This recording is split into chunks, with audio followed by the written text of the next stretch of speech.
for your psoas or hip flexors to be tight, and in the squat affect your depth of the squats. Sorry guys, but it doesn't make sense.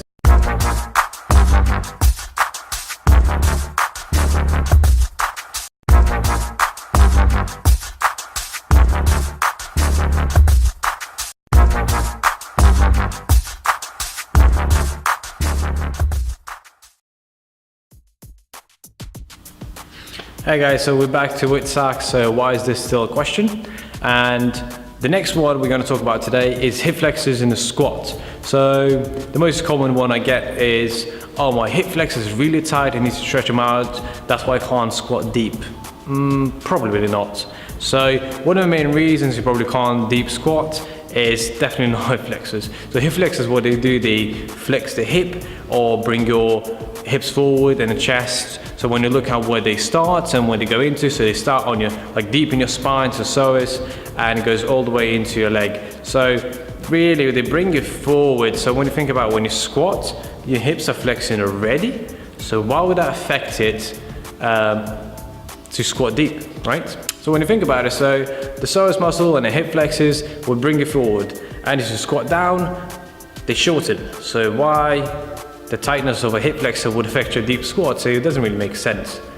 So one of the things you could look into is other muscles like calves, hamstrings, possibly soleus, and other muscles that we can do another video on that. Another thing, it could be your hip joint.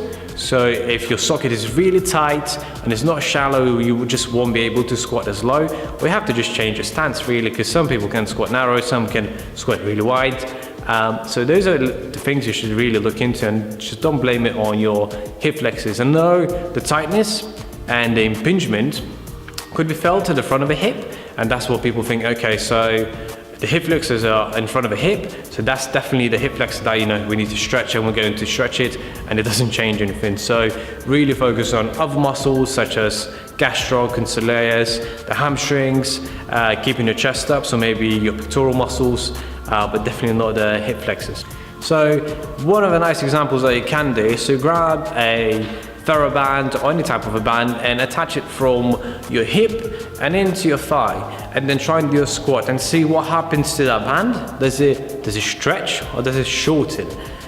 It will shorten, and that will make sense a little bit more maybe for someone to imagine it. So your hip flexor does the same thing because it's so high, so origin is nice and high, and it goes into your leg, and as you squat, lean forward, it shortens. So for your psoas or hip flexors to be tight, and in the squat affect your depth of the squats, sorry guys, but it doesn't make sense. So guys, so we covered the psoas today and hip flexors and the squat.